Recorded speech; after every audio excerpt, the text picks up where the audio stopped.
Good morning, everybody. This is another edition of the Pass Ball Show, brought to you by JohnPLA.com, by St. Aloysius Church and School in Jackson, New Jersey, by Two Ways, One Passion Food Truck, located in Scranton, Pennsylvania. As always, a handful of stuff we're going to get into today in a world of baseball, sports, and unifying America. You had the NBA draft, which, if you think about it, kind of a little disappointing, but disappointing for so many reasons. Not like there was a whole lot to be excited about coming in. I'll touch on that. We're going to talk a little LaVar Ball, whether I still look at him as one of the worst human beings in the history of mankind. We're going to talk about top 5 quarterbacks in the National Football League right now. And I want to get your opinion as well. But the first thing we're going to discuss today is the Baseball Hall of Fame. And you can hear all these stat gurus that think that this is the time that you make the case for the Andrew Joneses and the Scott Rowlands to get into baseball's Hall of Fame. The problem is right now, you don't have a Hall of Fame unless you put in the best players. The players that are the most deserving of being in a Hall of Fame. But most importantly, the players that exemplify what greatness is when you talk about baseball. How you compare it to other sports, it's a friggin' joke in baseball. You got basketball, you got football, you got hockey. You understand what's good about basketball. Players that score the most points. Players that average the most points per game. The players that rebound, get assists. The players that play the game at the highest level are honored by being put into that sports Hall of Fame. Not in baseball. Baseball is the only sport where you have the player that's hit the most home runs. The player that has the most hits. The players with the 3rd and 4th highest batting average cumulatively in the history of the sport. The player with the most Cy Youngs, the player with the most MVPs. The 4 players who have hit the most home runs in a single season. A player that has over 4,000 hits, there's only 2 of them. One of them isn't in the Hall of Fame. It's a joke. Yet we're going to sit here and we're going to talk about Scott Rowland. Was a good player. And maybe if baseball worked out all of its inequities of what makes its Hall of Fame such a joke when it comes to the rest of sports, then maybe there's room in the Hall of Fame for Scott Rowland and Andrew Jones. And there's probably room for a lot of other players. But the priority should be to honor the best players that have accomplished the most. That's what a Hall of Fame is. It's not a matter of who is the most popular. It's not a matter of who looks like a goody two-shoes. It's not a matter of who looks like, oh wow, that is a really nice guy. You think the Pro Football Hall of Fame cares about nice guys? You think Lawrence Taylor's a nice guy? You think Charles Haley is a nice guy? But baseball, all you care about, well, is this the most likable person? Is this the person that you want to introduce to your wife and your children? It's a joke. Barry Bonds is one of the best offensive position players to ever play baseball. And when the book comes out, you'll hear me talk about how Barry Bonds was one of the best ever. Top 5. And you have a Hall of Fame that doesn't include him. Maybe you're pissed off at Roger Clemens. Maybe you're a Mets fan. You don't like that he hit Mike Piazza in the head. You don't like that he threw the bat at Mike Piazza. Mike Piazza admitted that he used some form of performance-enhancing drugs. We could talk about Andro, and you know how much of a Mike Piazza fan I am. But it didn't keep him from getting into baseball's Hall of Fame. Ivan Rodriguez was called out in Jose Canseco's book, just like a ton of other players. And a ton of other players that are being blackballed at this moment for inclusion in baseball's Hall of Fame. Ivan Rodriguez gets a pass. And what about the other players that played in the 90s and the 2000s? Frank Thomas, Jim Thome. And I'm not here to dig up enough evidence to implicate either player. But you could talk about the same circumstantial evidence about the time they played, the size and the mass of their bodies, and the way that they dominated a sport that wasn't dominated until they played. Before Frank Thomas and Jim Thome came into Major League Baseball, players weren't cranking out 500 and 600 home runs like it was nothing. And I'm not going to make this about Thome and about Frank Thomas. But you talk about others like Pedro Martinez and Greg Maddux. Were they so good that they could get hitters out that were using steroids? Or were they getting help too? And the problem is not who you're going to call out today. And that's not what I'm ever going to make this show about. It's not about me making baseless claims that players that played in the 90s and 2000s used performance-enhancing drugs. It's actually the exact opposite. Major League Baseball was so negligent, led by the commissioner, in doing anything about the use of performance-enhancing drugs, which were running rampant throughout the sport. They were happening in the 90s when Sammy Sosa and Mark McGwire were hugging each other while they're going on that wild home run chase of 1998. Then we're talking about how it saved baseball. Baseball in its strike alienated so many fans. Fans didn't want to watch baseball anymore. But all of a sudden, they tuned in to watch this historic home run chase. The commissioner's in the front row, friggin' cheering louder than anybody. And then you're going to say, oh, wow, you know what? I didn't know until afterwards that they were using steroids. And then all of a sudden, you take the tone of turning your back on those players that saved the sport. If it wasn't for the home run chase of 1998, baseball may still be struggling. And baseball may be, at this moment in the year of 2020, where so many things have gone wrong, is not in the greatest state right now. But it could be in a lot worse state if it wasn't for that home run chase, if it wasn't for what the players that were using steroids did for the sport. And like I said, to some people, Barry Bonds doesn't come across as the most likable dude.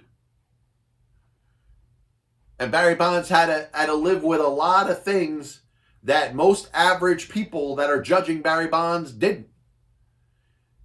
You know, most of you didn't have a father that played Major League Baseball and had to deal with some intense racism and some favoritism that went on.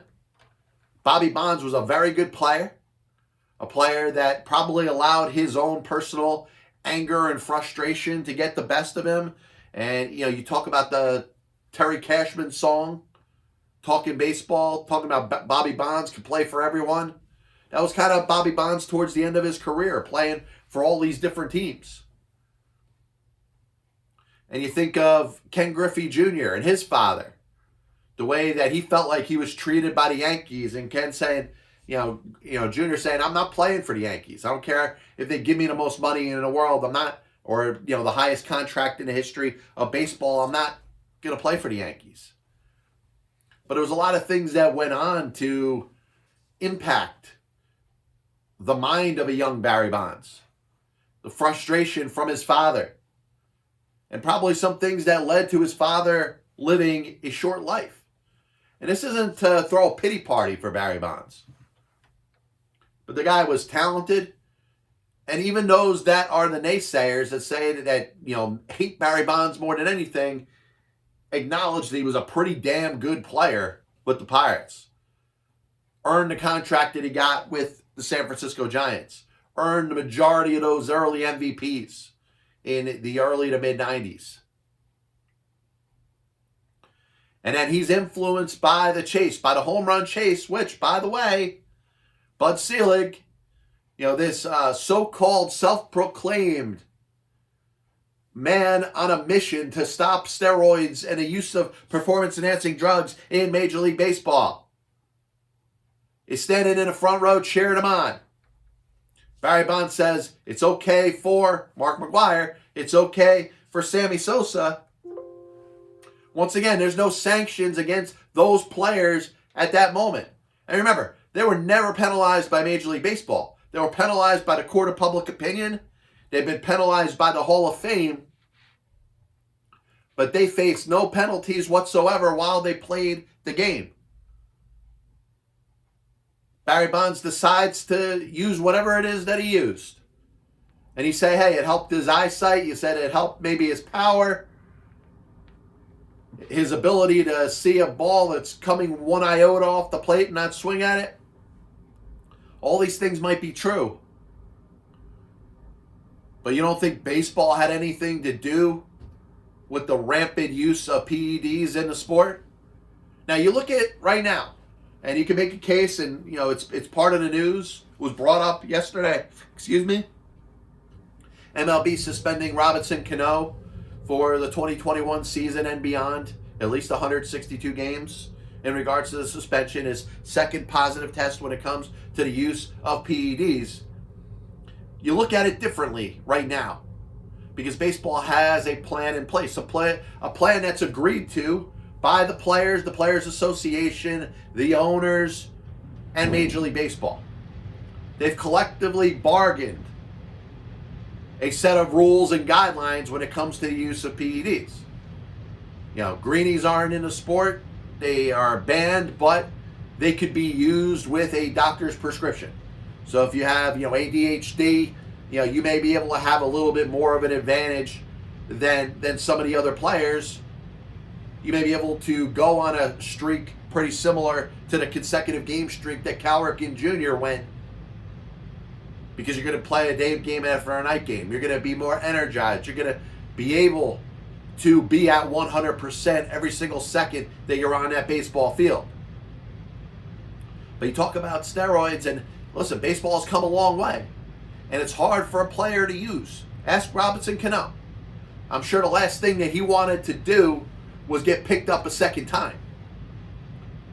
He got snagged when he was with Seattle. Obviously under a lot of pressure with the Mets. A questionable trade made by Brodie Van Wagenen. A lot of pressure on Robinson Cano after a down season in 2019 to go out there and bring his game to the next level. To earn the contract that, by the way, the fans are out there bitching and complaining about. Fans are all down on Robinson Cano because he's making a lot of money. Robinson Cano had nothing to do with what he was traded for or who he was traded to. And fans can say, they can rejoice, they can claim that it's a great day that he got busted for PEDs. But if you're Robinson Cano, what else do you do? Contracts in baseball are set to compensate the players for what they did before. And Robinson Cano's had a great career. The fact that he's busted for a second time in the year of 2020, when baseball has done a very good job of trying to outlaw the use of PEDs in the sport, is going to make it very tough for him to win a sentimental favoritism in regards to baseball's Hall of Fame. But I don't know what Robinson Cano could have done. He goes out there and he naturally ages, which he has. He's obviously not the same as he was in 2006 or 2009. So I actually feel for Robinson Cano. And it's going to make me more of a fan. And my opinion a lot when it comes to how I feel about things is usually the opposite of what the court of public opinion says. I hope the Mets win a World Series championship this year and beyond. But I hope Robinson Cano gets to be part of it. Obviously won't be in 2021. It probably won't be in the postseason of 2022. If the season carries over, maybe he gets an injunction if the season is shortened, and maybe gets some sort of allowance to play in a postseason of 2022. I'm hoping for it. But here's a guy between a rock and a hard place. He's making a ton of money. He was traded to a team in a city where there's going to be a lot of opposition against him. Who wants a $24 million second baseman that is a shell of what he was 10 years ago? And he goes out there and he juices. Obviously, he messes up something, because I'm convinced in the year of 2020 that there's still players that are getting away with it. But they're taking that risk.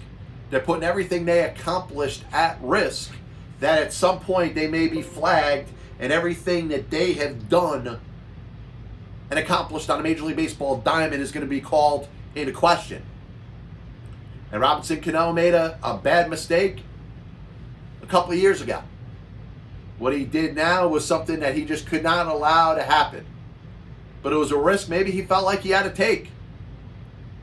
And the Mets, for a short period of last season, on a year where a lot of players underperformed, got a huge boost out of Robinson Cano last year. Now, time's going to have to go by, and we're going to have to talk about a lot of time.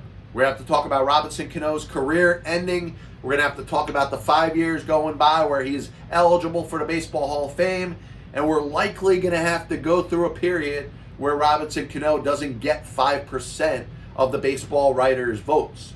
So you're talking about the Veterans Committee and probably years upon years down the road to look at Robinson Cano and say, hey, the guy hit 300 in his career.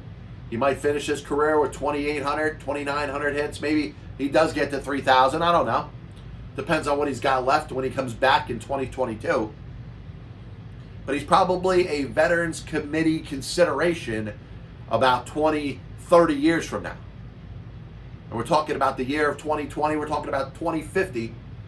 And hopefully Robbie's still around to enjoy it if he gets elected into baseball's Hall of Fame. But a lot of things have to happen. And it'll start with exactly what I started this panegyric by talking about. Baseball's Hall of Fame getting it right. And it's time to put the best of the best in baseball's Hall of Fame. Not just Barry Bonds and Roger Clemens, but Pete Rose and Joe Jackson and Manny Ramirez and Rafael Palmeiro and Mark McGwire and Sammy Sosa.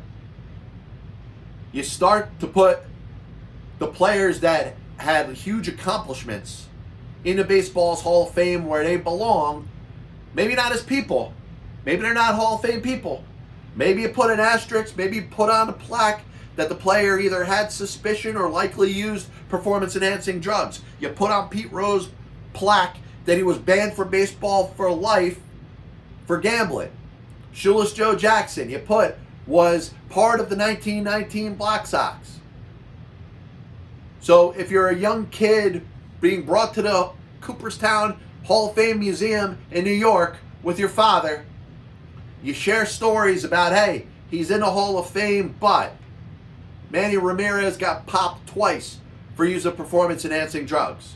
But he was one of the greatest right-hand hitters in the history of Major League Baseball.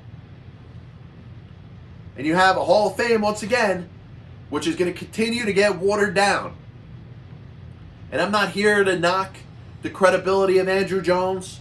I'm not here to knock the credibility of Scott Rowland. They both had outstanding careers. They were both very good all-around players, obviously. Andrew Jones was one of the best defensive center fielders the game has ever seen. Now you want to ask yourself this question. He went out there and popped 50 home runs one year. Is there any suspicion for the use of performance-enhancing drugs? Because I'm not looking for Andrew Jones to get into the Hall of Fame through the back door when he used to. Be pretty hypocritical to put Andrew Jones, maybe, possibly, a steroids user, in baseball's Hall of Fame when Barry Bonds is on the outside looking in. And the other thing that I brought up the other day is, if you're a Hall of Famer, you don't need to put a ton of stats to convince the average fan that you're a Hall of Famer. And I think Andrew Jones and I think Scott Rowland are borderline enough that I think you could say that they get in without having to throw their stats in the average baseball fan's face. The problem is not Scott Rowland and it's not Andrew Jones. The problem is Major League Baseball, its writers, and its Veterans Committee to have neglected an entire era of baseball, which has made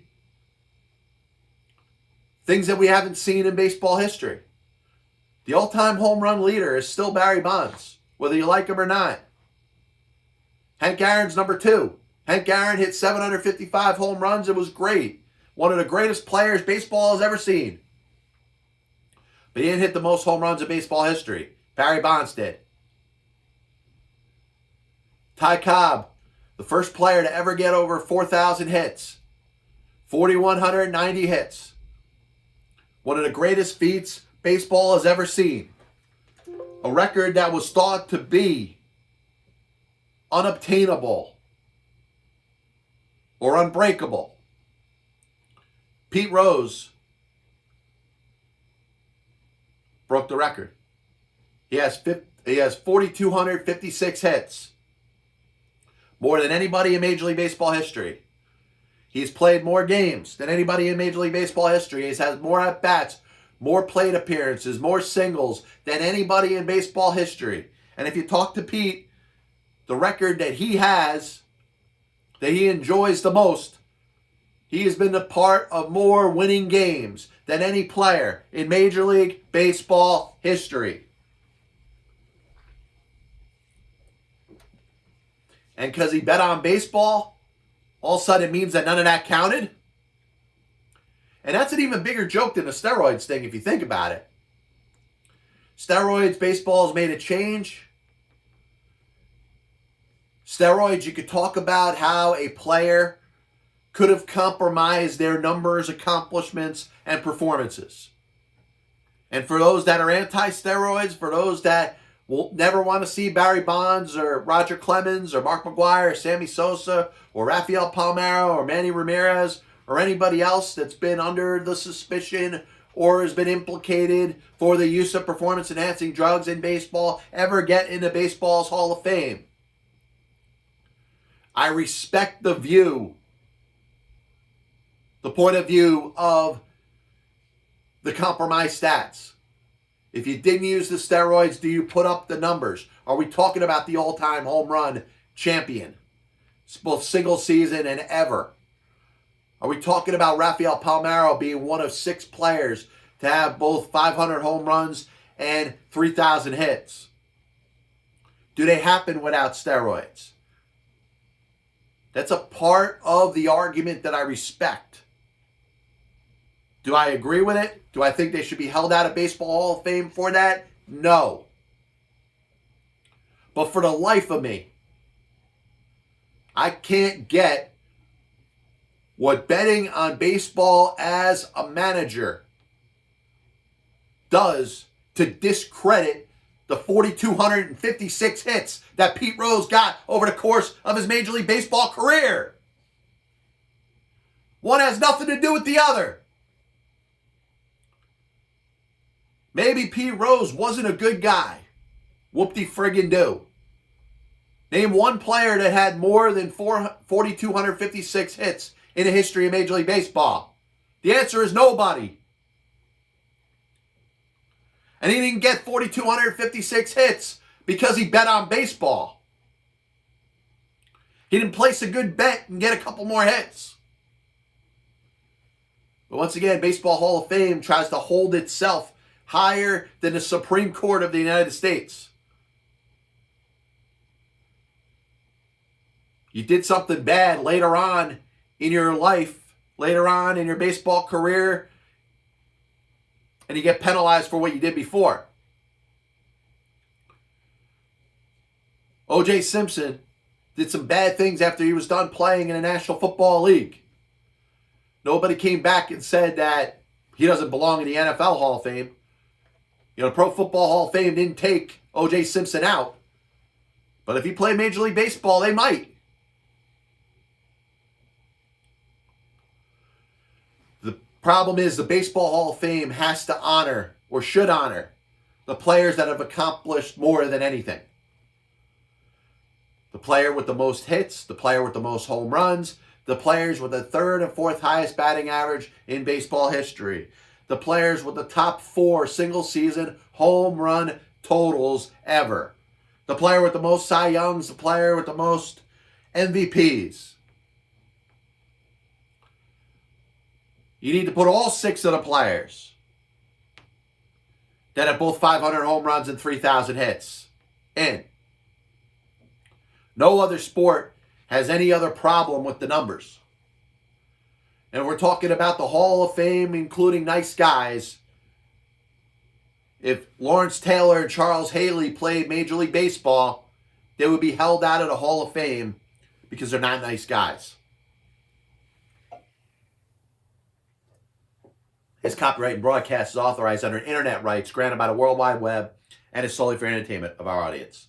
Any publication or reproduction or other use of the pictures, descriptions, and accounts of this show without the express written consent of the Pass Ball Show, JohnPielli.com and John Pielli LLC, is prohibited. Any commercial or other use of the program, such as by charging admission for its showing, is similarly prohibited. So the NBA draft was probably as disappointing as it was expected to be. And think about it, no NCAA tournament, very little build-up for a lot of the players that were taken in this draft. I mean, for crying out loud, you got LaMelo Ball, who didn't even go to college. He's the first player ever drafted by saying, hey, he comes out of the United States of America. Just like a player that's drafted that comes out of France. Just like a player that comes out of Russia or Serbia or Brazil. LaMelo Ball comes out of the United States. He didn't come directly out of high school. He didn't come directly out of college. He was a United States basketball player that was taken 3rd overall. And we'll find out in the NBA how good of a player he is. He looks like he might be a little better than his brother Lonzo. But you wonder if the Minnesota Timberwolves, who are selecting number 1 overall, decided to take Anthony Edwards out of Georgia because they thought Edwards was more talented or the better player, or the fact that they didn't want to deal with the distraction that is LaMelo Ball's father. Now, I'll give LaVar a little bit of credit because over the last couple of years, maybe it's because of advice, maybe there's people in his inner circle that have given him suggestions, he has shut his mouth. You haven't heard him talk about anything. You're talking about a guy that didn't make it any further than the practice squad, for the Carolina Panthers in the National Football League. He never played a pro sport, but basically tried to piggyback off of the talent of his son to brand himself to try to become somebody. And that still bothers me. You look at Gary Sheffield Jr., who the only race that he ever won in his life was beating out the rest of the sperm to fertilize the egg to be Gary Sheffield's child.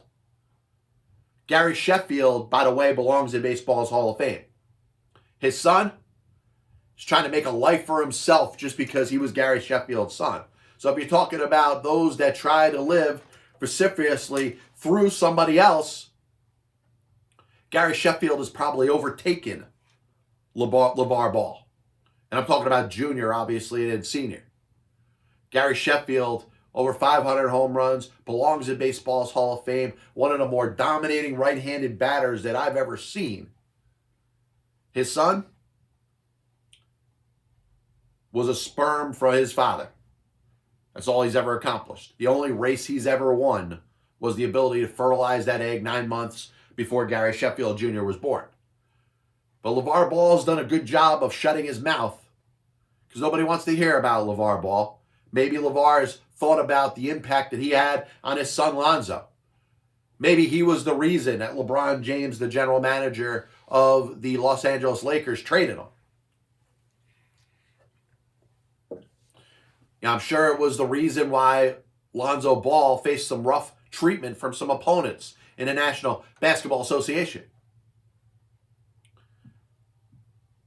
Now listen, we'll find out how good LaMelo is. He goes to Charlotte, which ironically is owned by Michael Jordan. LaVar goes out there and says, hey, I could beat Michael Jordan in one-on-one, which, by the way, no average person can go out there and say that and have anybody give a darn about it. If I go out there and if I'm delusional enough to believe that I could beat Michael Jordan in a one-on-one game, even if I said it, nobody would care. Most people would just shoo it away. And anybody that would think of the nerve that I would have to say that would dismiss me because I'm nobody. LaVar Ball is no different than John Pielli. LaVar Ball didn't play professional sports. Neither did I. But he wants or wanted what he had to say to be heard and understood in the general public because he's got athletic sons. He's got sons that are going to play in the National Basketball Association. And at least 2, maybe 3, We'll all be in the NBA. LaVar Ball is the example of a proud parent, but is also an example of that parent that wants to live his life vociferously through his children. And hopefully he is a message to a lot of fathers and mothers that are out there. You know, you're a father of a kid that's playing, AAU baseball. You're following your daughter as she's playing soccer in high school. And you're excited, you're enjoying it, you're going to all the games, you're showing that you love the kid more than you love yourself. That's great. There's nothing wrong with using that form of parenting. But are you drawing attention to yourself because of it? Because the kid should be the one getting all the attention. And hopefully LaVar Ball, who's a guy who basically tried to brand himself just because he had a couple kids, like nobody else in the history of the world ever had children, should be the example of how you don't act if you're lucky enough to have a child that excels in athletics. But I do wonder, is the difference between LaMelo Ball going number 1 to the Minnesota Timberwolves and number 3 to the Charlotte Hornets, is it a matter of who his father was? If his father shut his mouth when Lonzo was coming up and drafted number 2 overall by the Los Angeles Lakers, does LaMelo get a chance to go number 1 to the Minnesota Timberwolves?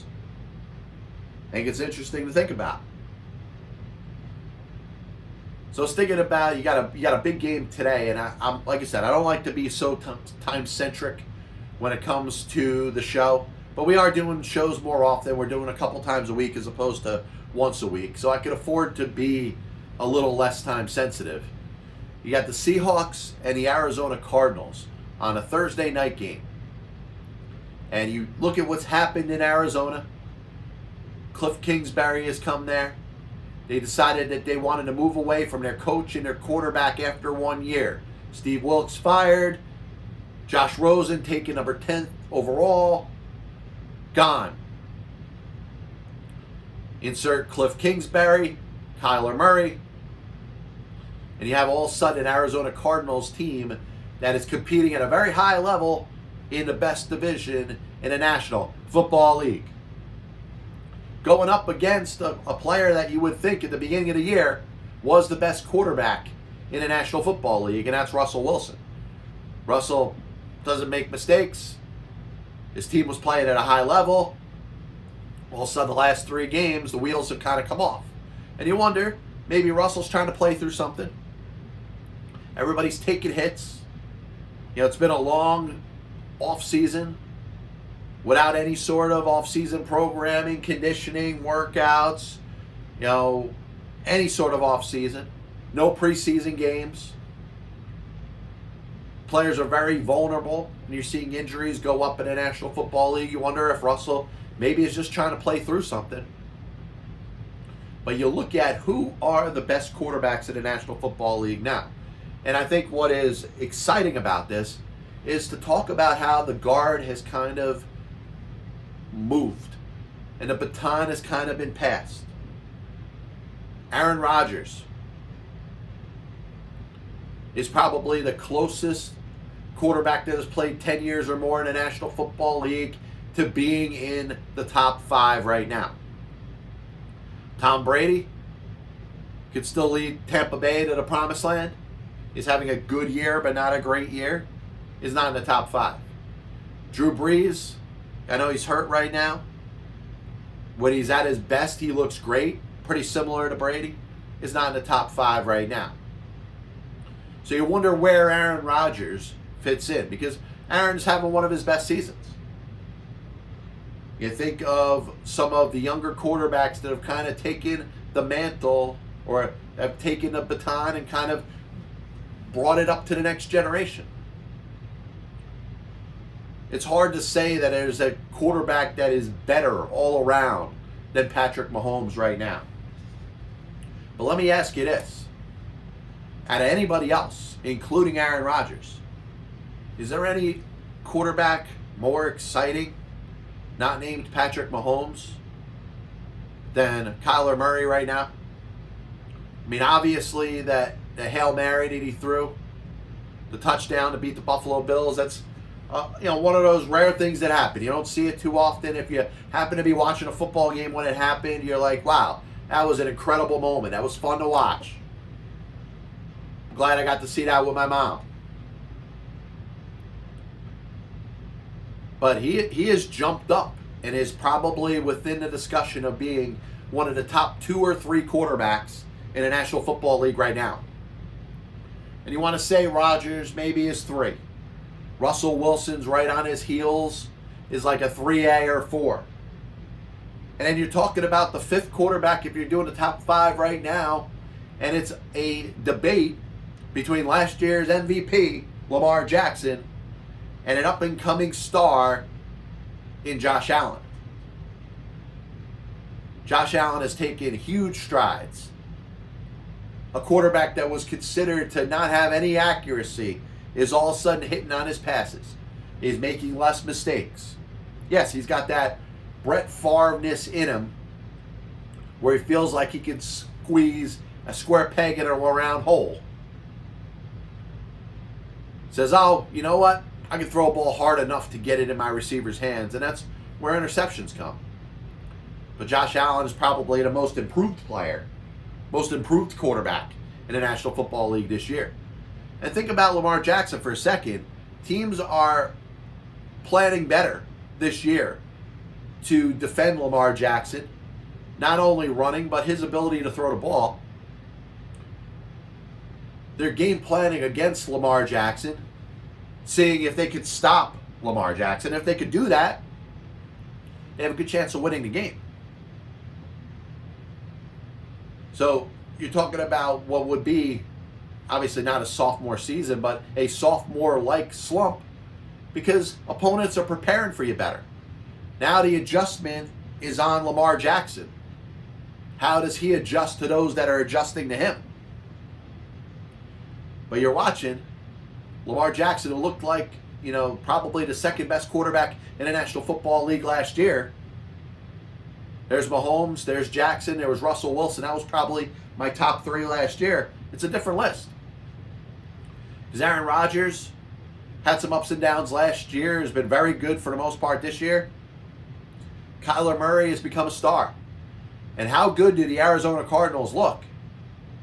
Now, it sucks for Steve Wilkes. It sucks for Josh Rosen. Thought to be the coach and the quarterback of the future of the Arizona Cardinals, both gone after 1 year.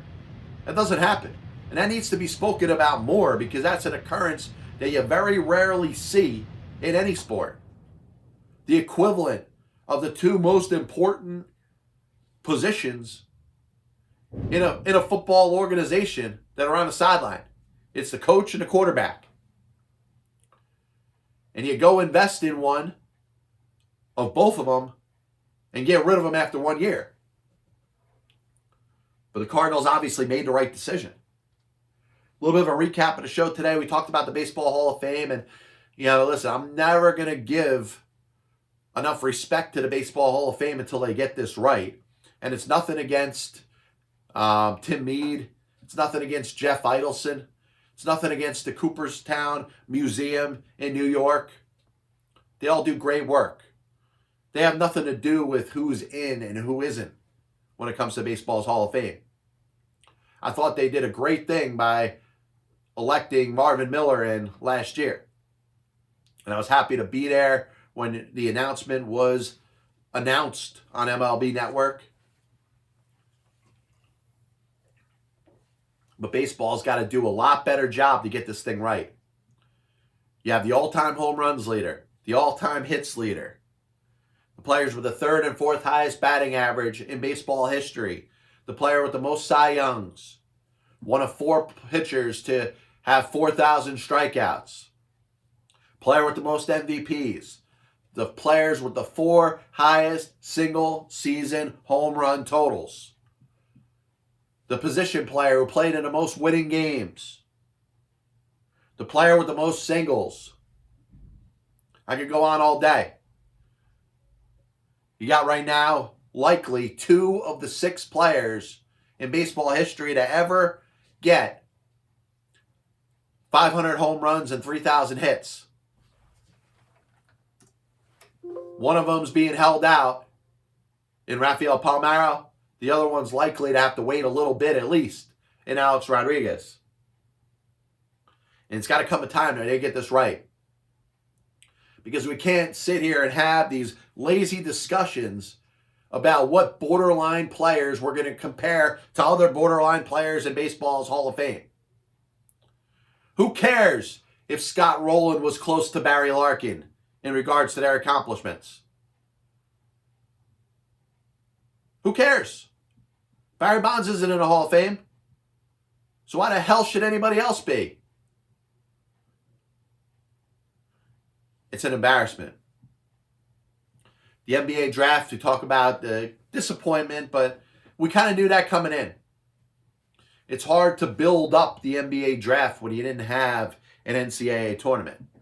Because that's where a lot of these players you get to see, they get to be judged a little more. And it's not to the fault of the players. But the top 3 in the draft look like they may all be good players. But you got James Wiseman, who didn't play this year in Memphis. You got LaMelo Ball, who didn't play in college at all, was playing in Lithuania. When he's drafted, it actually says LaMelo Ball from the United States. Something no other NBA draft had ever seen in its history. And then you got Anthony Edwards, who isn't even sure he wants to be a basketball player. And listen, maybe that's a bad interview or a bad answer to a bad question at a bad time. But it's hard to sell if you're the Minnesota Timberwolves on your franchise player when you got audio of him saying that he's not sure if he wants to play basketball. Top 5 quarterbacks in the National Football League. Give me your opinion. I go Mahomes, Murray, Rodgers, Wilson, Lamar Jackson, with Josh Allen right on the outside looking in. What do you think? This is the Pass Ball Show, brought to you by JohnPLA.com, by St. Aloysius Church and School in Jackson, New Jersey, by 2 Ways, One Passion Food Truck, located in Scranton, Pennsylvania. We'll be back with you probably next Monday-ish, it looks like, to talk about everything going on in the world of baseball, sports, and unifying America. God bless you. And as always, I'll see you on the other side.